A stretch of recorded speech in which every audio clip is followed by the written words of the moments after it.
नमस्कार दोस्तों, स्वागत है आप सभी का हमारे YouTube चैनल ऐसे क्लासेस पर। तो देखिए, हम पढ़ रहे थे एक्सरसाइज 3.4 का फर्स्ट क्वेश्चन हम पढ़ रहे थे। उसका दो पार्ट मैंने सोल्व करवा दिए।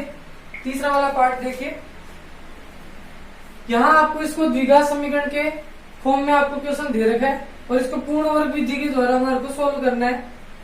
तो इसका मतलब यह है कि इसको हमारे को पूर्ण वर्ग विधि द्वारा इसका सॉल्यूशन निकालना है। तो पूर्ण वर्ग विधि मैंने बताई थी कि सबसे पहले उसमें एक्स स्क्वायर का जो गुणांक होता है उसको इकाई बनाना होता है। तो वो इकाई तब बनता है जब उसमें उसी गुणांक का क्या लग जाए, भाग लग जाए। तो किसी भी इक्वेशन में केवल हम एक टर्म में तो भाग दे नहीं सकते। तो इक्वेशन को बैलेंस रखने के लिए हर एक टर्म में उसका डिवाइड करना होता है। तो इसलिए एक्स स्क्वायर का जो गुणांक है यहाँ पर 4 आ रहा है, तो 4 का डिवाइड मैंने तीनों पदों में कर दिया। जीरो में इसका डिवाइड करने से कोई फर्क नहीं पड़ता, इसलिए मैंने इसमें डिवाइड नहीं किया। तो हमारे पास जो इक्वेशन बनी वो बन गई x square plus 3/4 x plus का 5/4 इक्वल्स टू 0।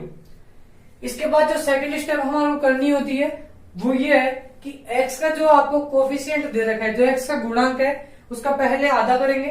तो 3/4 का यदि मैं हाफ करता हूं तो यह आता है 3/8। हाफ करने के लिए हर में 2 से भाग देते हैं, हर में 2 से गुणा कर दो, 2 का भाग उस नंबर में लग जाएगा। तो इसका हाफ करते हैं तो आता है 3/8। जैसे ये 3/8 आया तो हाफ करने के बाद जो नंबर आता है उसका हम स्क्वायर करते हैं और ऐसा करके आपको LHS और RHS दोनों पक्षों में ऐड करना होता है। तो 3/8 का स्क्वायर इधर भी ऐड कर दिया और 3/8 का स्क्वायर इधर भी ऐड कर दिया। तो जब मैंने इधर ऐड किया तो ये तीनों मिलकर आइडेंटिटी बना देते हैं a² प्लस b² और ये बन गया 2ab। तो दोनों मिलके बन गए a प्लस b का होल स्क्वायर। प्लस का 5/4 इधर था, ये इक्वल के उधर जाएगा तो माइनस का 5/4 और इसका स्क्वायर मैंने यहाँ खोल के लिख दिया 9/64। ये ऐसे कि ऐसे आ गया। इन दोनों का मैं एलसीएम लेऊंगा तो 64 आएगा। 64 का 64 में डिवाइड किया 1 को 9 से मल्टीप्लाई किया तो 9, माइनस था तो यहाँ माइनस आ गया। 4 का डिवाइड 64 में किया तो 16 को 5 से मल्टीप्लाई किया तो 80। अब 9 में से 80 को सब्ट्रैक्ट करते हो तो माइनस का 71/64। इधर ये नंबर ऐसे ही चल रहा है। फिर मैंने बताया था कि इधर से स्क्वायर को आप इक्वल के दूसरी तरफ ले जाते हो तो वो रूट में बदल जाता है। तो देखो, जब इसको रूट में बदला तो ये नेगेटिव नंबर इधर प्राप्त हुआ था, उसके ऊपर ही हमारे को क्या लगाना होगा, रूट लगाना होगा।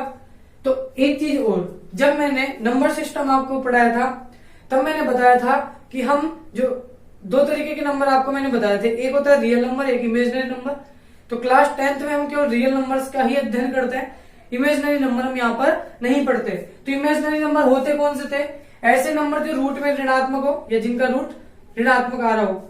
तो देखिए, ये रूट में जो संख्या है आपके पास, ये एक ऋणात्मक संख्या आ रही है, तो ये संख्या हमारे कोई वास्तविक संख्या नहीं है। इसको हम काल्पनिक संख्या बोलते हैं जो आयोटा की फॉर्म में जाती है। इसको हम 11th क्लास में पढ़ते हैं। तो इससे जो भी वैल्यू आपकी प्राप्त होगी वो रियल तो होगी नहीं, वो इमेजिनरी नंबर होगी। इसलिए यहाँ पर x का कोई भी रियल रूट प्राप्त आपको नहीं होगा। तो यहाँ हम लिख सकते हैं, अतः यहाँ पर x का यहाँ पर कोई भी वास्तविक मान नहीं है। तो इसका जो रियल नंबर्स के बारे में पढ़ते हैं उसके कोई रियल वैल्यू यहाँ से आपको प्राप्त नहीं होगी। यहाँ से x की जो वैल्यू होगी वो इमेजिनरी होगी। देखिए, क्वेश्चन नंबर 1 का 4th पार्ट आपको दे रखा है। 4x² प्लस 4√3x प्लस का 3 इक्वल टू 0। इसको हमारे को कंप्लीट स्क्वायर मेथड से सोल्व कर रहे हैं। तो पहले x² का जो कोफिशिएंट है उसको इकाई बनाओ। इकाई बनाने के लिए मुझे इस 4 का डिवाइड सभी टर्म्स में करना होगा। 4x प्लस का 3/4 इक्वल टू 0। 4 से 4 कैंसिल हो गया, यहाँ बच गया x²। ये 4 से ये 4 भी कैंसिल हो गया, यहाँ बनेगा √3 x प्लस का 3/4 इक्वल टू 0। जैसे ही आप इसको डिवाइड करते हो और फिर इसको थोड़ा सॉल्व करते हो तो आपके पास एक इक्वेशन बन गई। तो देखिए, यहाँ पर हमारे पास जो पहला स्टेप इसका कंप्लीट हो चुका है। अब सेकंड स्टेप में हमारे को क्या करना होता है कि जो x का गुणांक होता है उसका आधा करते हैं और आधा करके दोनों पक्षों में ऐड कर देते हैं। तो इसका x का जो गुणांक है वो आपको दे रखा है √3, इसका हाफ करेंगे तो √3/2 और उसका क्या करना है आपको स्क्वायर। तो ऐसा करके x² प्लस √3x इतना आपने लिख दिया। अब इसके पास ही मैं इसका स्क्वायर जोड़ देता हूं, क्योंकि हमारे को इसका आधा करके और जो स्क्वायर है वो दोनों तरफ जोड़ना पड़ता है। तो इधर भी मैंने ऐड कर दिया और यही काम आपको इधर भी करना होता है। तो इससे ही अभी कैंसिल हो सकता है, तो ऐसा करने से इस इक्वेशन पे कोई फर्क नहीं पड़ा। केवल इसको सॉल्यूशन करने का जो तरीका है वो दूसरा है, तो इसलिए इसको इस मेथड से बना के या इस फॉर्म में बना के फिर सॉल्व करते हैं। तो इस विधि को हम बोलते हैं पूर्ण वर्ग विधि, क्योंकि हमारे को यहाँ पर होल स्क्वायर बनाना पड़ता है। तो देखिए ये तीनों स्टेप यदि आपस में मिलती है तो ये ए स्क्वायर, ये बी स्क्वायर आपको दिख रहा है, और इस ए की वैल्यू एक्स आ रही है, बी की वैल्यू आ रही है √3/2। तो ए इंटू बी और इसके साथ मल्टीप्लाई होता है 2, तो 2ab वाला जो टर्म है वो आ रहा है √3x। तो इसलिए ये तीनों मिलकर आपके पास बन जाएगा a प्लस बी इसका whole square plus 3/4 as it is.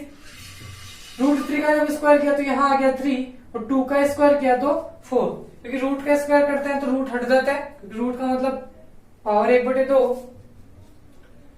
यहाँ x प्लस √3/2 इसका स्क्वायर कर दिया, 3/4 उधर पहले से था, ये 3/4 यदि उधर जाएगा तो माइनस का 3/4, ये दोनों कैंसिल हो गए यहां से। तो x प्लस √3/2 इसका होल स्क्वायर करते यहां मिलेगा आपको 0। तो इसके बाद देखिए, तो x प्लस √3/2 इसका वर्ग करने पर इधर 0 कर दें। अब यदि इसका स्क्वायर इधर रूट कर दूंगा तो यहां से भी तो आपको 2 ही वैल्यू प्राप्त होनी चाहिए, तो x के आपको कितने मान प्राप्त होंगे 2।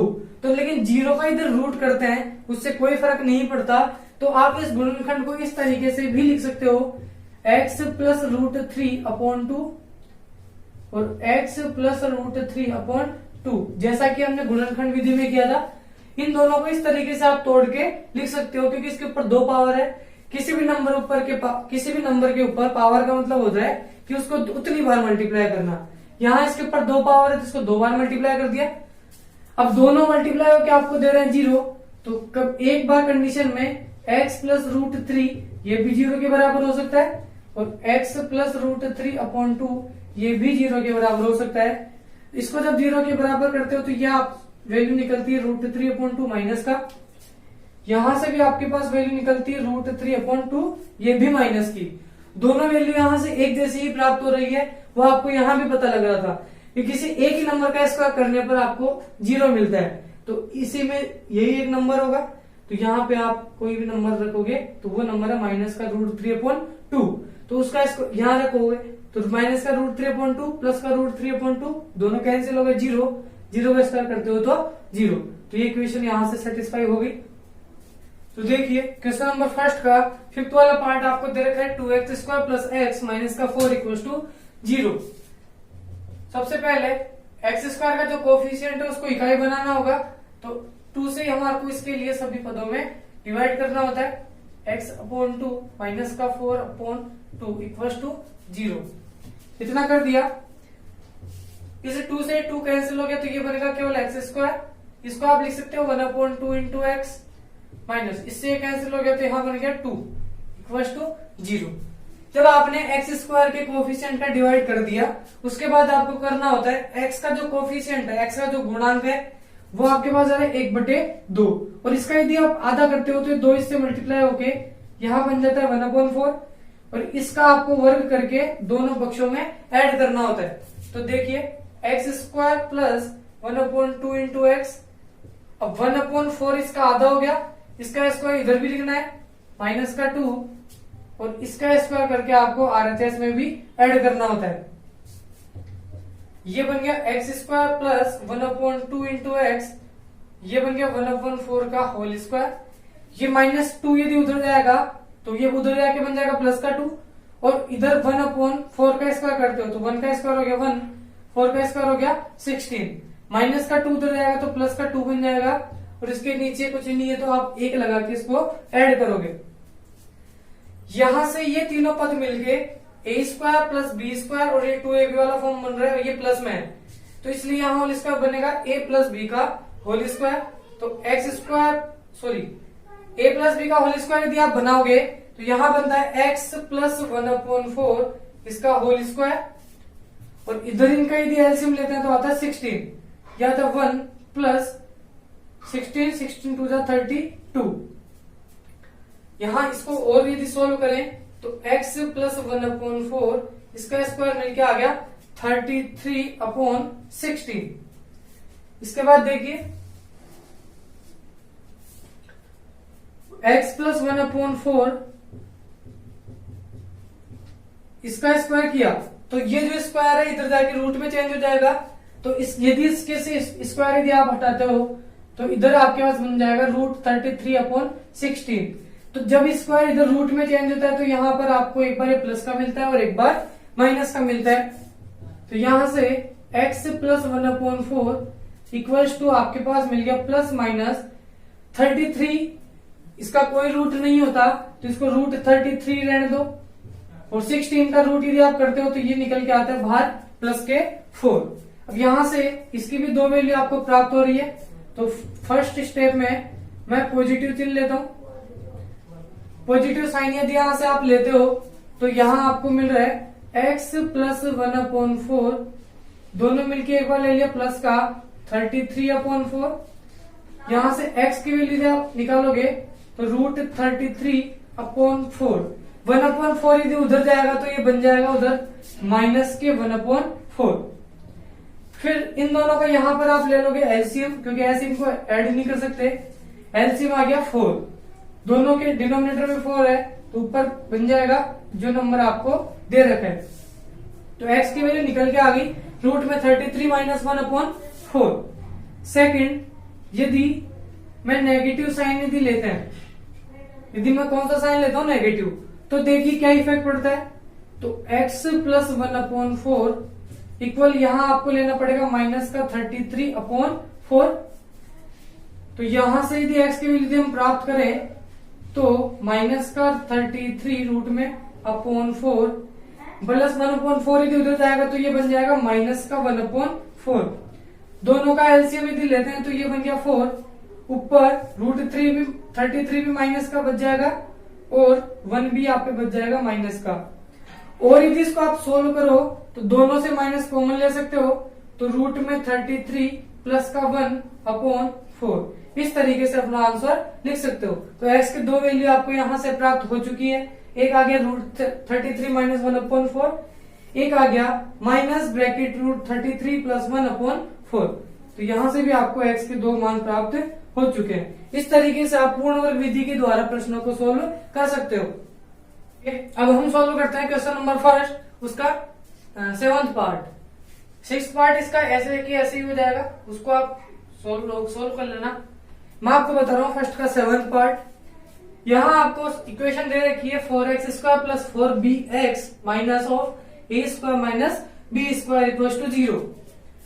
इसको इस तरीके से सोल्व करना है पूर्ण वर्ग विधि के द्वारा। पूर्ण वर्ग विधि में सबसे पहले x² का जो गुणांक है उसका सभी पदों में हमारे को भाग देना है ताकि वो इकाई बन जाए। तो इसका डिवाइड किया 4bx/4 minus of a² minus का b²/4 इक्वल्स टू 0। 4 से 4 यहां भी कैंसिल हो गया, 4 से 4 यहां भी कैंसिल हो गया। तो यहां आपके पास बन रहा है x² plus bx minus of a² minus b²/4 equals to 0। जब आपने पहली वाली स्टेप कंप्लीट कर ली, उसके बाद आपको करना होता है कि जो x का कोफिशिएंट होता है उसका हाफ करता है और उसका स्क्वायर करके बोथ साइड ऐड कर देता है। तो b का हाफ करने के लिए b डिवाइडेड बाई 2 और इसका आपको क्या करना है स्क्वायर। तो देखिए x² प्लस bx, इसके साथ हमारे को इसका हाफ, इसके कोफिशिएंट का हाफ वो होगा b/2 का स्क्वायर, वो मैंने LHS में ऐड कर दिया। और LHS में आपके पास एक और नंबर आ रहा है a² minus b²/4 equals to जो 0 आ रहा है इसके साथ आपने ऐड कर दिया b/2 इसका भी स्क्वायर, जैसा कि हमारा नियम था। इसके बाद देखिए यहां से ये तीनों यदि मिल जाते हैं या ऐसा बोल सकते हो x² प्लस bx प्लस का b/2 यहां आपके पास आ रहा है, इधर चल रहा है b² का स्क्वायर करोगे तो और 2 का स्क्वायर करते हैं तो यहां मिल गया 4। अब ये जो पूरा पद है ये माइनस का आ रहा है, तो a² माइनस b² ये यदि उधर जाता है तो ये बन जाता है ए स्क्वायर प्लस बी स्क्वायर। यहाँ तो माइनस ही रहेगा, लेकिन ये जो बाहर माइनस था उधर जाके प्लस बन गया और नीचे चल रहा है इसके 4। ये तीनों स्टेप यदि आपस में मिल जाएगी तो यहां से ये बनता है a प्लस बी का होल स्क्वायर, और b की वैल्यू यहाँ पे आ रही है b/2, a की वैल्यू यहाँ आ रही है x, तो होल स्क्वायर बनेगा x प्लस b/2 इसका होल स्क्वायर। इधर इन दोनों का एलसीएम लेके ऐड करते हैं तो ये बन गया b square plus a square minus b square. तो प्लस के b स्क्वायर से माइनस का b स्क्वायर तो कैंसिल हो गया, तो इधर आपके पास चल रहा है x प्लस b/2 इसका होल स्क्वायर, और इक्वल आपके पास चल रहा है a स्क्वायर अपॉन में 4। तो जब आप इधर से इसका स्क्वायर यदि हटाओगे, जब इधर से इसका स्क्वायर हटाते हैं तो वो दूसरी ओर जाके रूट में चेंज हो जाता है। रूट में आपके पास चल रहा है a स्क्वायर अपॉन 4, और यहां से दो वैल्यू देता है प्लस और माइनस, क्योंकि वर्ग था इसलिए। क्यूब होता तो यहां से 3 वैल्यू प्राप्त होती है। तो एक हो गया x plus b/2 equals two plus minus. देखो a स्क्वायर, जब इसका यदि रूट लगाओगे, ये इसको रूट से बाहर निकालोगे तो ये केवल सिंगल a निकल के आएगा, और 4 का जो रूट होता है वो होता है आपके पास 2। तो x प्लस b/2 दोनों मिलके आ गए प्लस माइनस a/2। ये इक्वेशन नंबर फर्स्ट आप इसको दो तो दे दो। फर्स्ट स्टेप यदि मैं सोल्व करूं तो पहले आपको लेना पड़ेगा पॉजिटिव साइन, या पहले नेगेटिव भी ले सकते हो, तो दोनों के लिए आपको अलग अलग सोल्व यहाँ पर करना होता है। तो x प्लस b/2, यदि a/2 आप प्लस का ले रहे हो तो इसको इस तरीके से लिखना होगा। x की वैल्यू यहां से प्राप्त करें तो a/2, b/2 उधर जाएगा तो माइनस का b/2, दोनों का एलसीएम लिया तो आ गया 2, ऊपर आपके पास बचेगा a माइनस का b/2। तो इस तरीके से आप यहां से x की वैल्यू प्राप्त कर सकते हो। सेकंड, यहां आपको लेना पड़ेगा नेगेटिव साइन। नेगेटिव साइन यदि मैं यहां से लेता हूं तो यहां मिल रहा है x प्लस b/2 इक्वल आपके पास आ रहा है माइनस का a/2। अब यहां से x की वैल्यू यदि निकालें तो माइनस a/2 उधर पहले से था, b/2 यदि उधर जाएगा तो ये बनेगा माइनस का b/2। दोनों का एलसीएम ले लिया तो आगे 2, ऊपर बनेगा माइनस a माइनस का b। और सोल्व करो तो ये माइनस इससे कॉमन ले लो, ऊपर बन गया a प्लस बी, और अपॉन में आपके पास बच गया 2। तो यहां से भी x की वैल्यू प्राप्त हो चुकी है। तो x की दो वैल्यू प्राप्त हो गई, एक तो a माइनस b/2, दूसरी value minus of a plus b/2। तो इस तरीके से आप पूर्ण वर्ग विधि के द्वारा प्रश्नों को सोल्व कर सकते हो। और इसमें एक और चीज, यहाँ पर जो स्क्वायर है वो हमेशा आपके पास बनेगा, क्योंकि हमारे मेथड का जो नाम है वो है ही पूर्ण वर्ग स्क्वायर, पूर्ण वर्ग विधि। तो गाइस, यदि आपने अभी तक हमारे चैनल को सब्सक्राइब नहीं किया है तो प्लीज सब्सक्राइब कर दीजिए, और कमेंट बॉक्स में कमेंट करके जरूर बताइए यदि आपको कोई प्रॉब्लम आ रही है तो, और यदि आपको कोई सॉल्यूशन चाहिए तो उसका कमेंट बॉक्स में जरूर उसका जवाब दीजिए।